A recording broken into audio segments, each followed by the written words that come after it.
Thanks for joining us here at 10. I'm Justin Betti.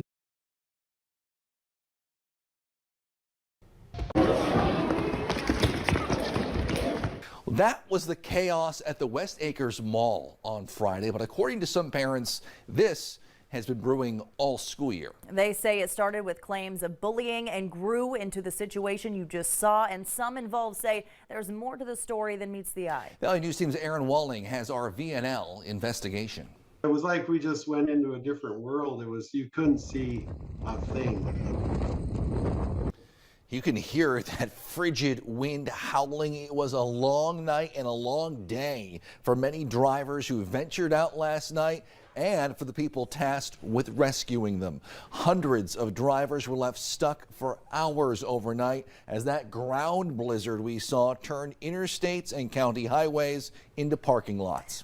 Hi, I'm Justin Betti. I'm a news anchor with more than 15 years of TV experience, and I'm looking for a job. I've been here at Valley News Live for about 3.5 years now. As you just saw at the top of my reel, one of my favorite things to do is build up leads, try to make them feel pretty special. In addition to really good writing, one of my keys is building up those graphics, those BAM graphics or array graphics you saw, usually with some kind of combination of MGN graphics and file video. But there's a lot of hats you have to wear as a news anchor these days. I've also become a bit of a court expert. I'm the only one here at Valley News Live with a PACER account. Every federal court search we find goes through me. We actually recently found a drug investigation. We had 3 days before anyone else. 9 people were arrested, and that's something I found digging through the courts. One of my other passions is politics. I ran the plasma touchscreen on election night and the day after. I've moderated 3 political debates. I was on the panel for another one, a Minnesota gubernatorial debate that won an Eric Severide Award. If you're from the Midwest, you know, that's a pretty big deal. I've also been lucky enough to be honored with an Emmy Award from the Upper Midwest 2023 for anchoring the outstanding evening newscast in media markets that year. One of several awards, nominations, and recognitions I've received over the years. One of my favorite things I've ever done does not involve awards or even some very hard news. It was a viewer talkback segment I did at my last TV station called My 2 Cents. It was inspired by one I grew up watching in Scranton, Pennsylvania at WNEP. There's this called Talkback 16 and Talkback Feedback. Here's a look at my version. To pass along, Justin, to the weather people, we really would like to stop hearing about the projected feels like temperature of the weather.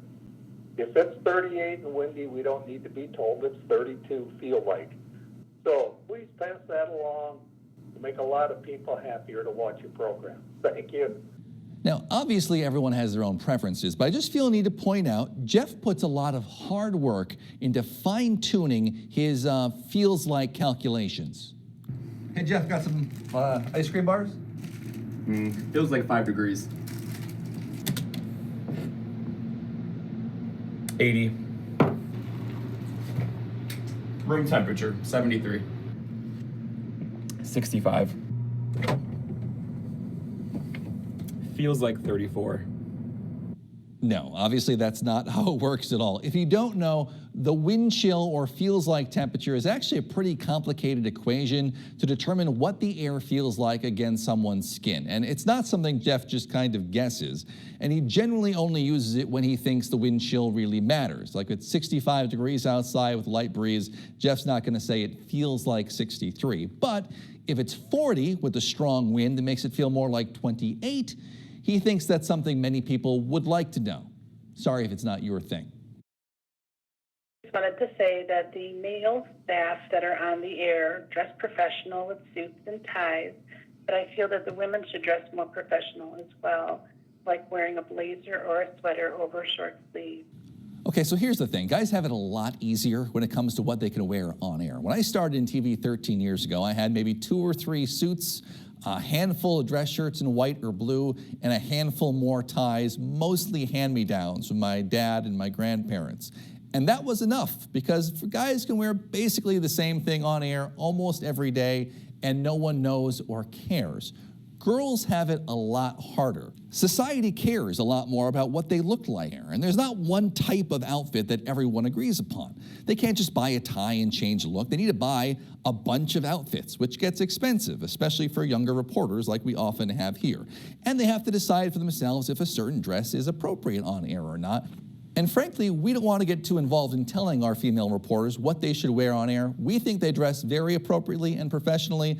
And more importantly, I think their work is very good here on Newswatch 12. Now these days, as a news anchor in a high-profile area like the Northwoods of Wisconsin, my look is meticulously crafted by a team of stylists and fashion consultants who I happen to live with. Let me give you a look at our process. Hey kids, what color should Daddy wear today? Blue, pink, blue, pink. All right, so how we go? Blue suit and a pink tie? Yeah. All right, so that's pretty much the process. But anyway, thank you for calling. You can find more of my work available on my website. Keep in mind, I'm available in December for most companies. I'm available right now if you're within Gray. So give me a call. Call me. Or as my daughter would say, call me. She's used to iPhones.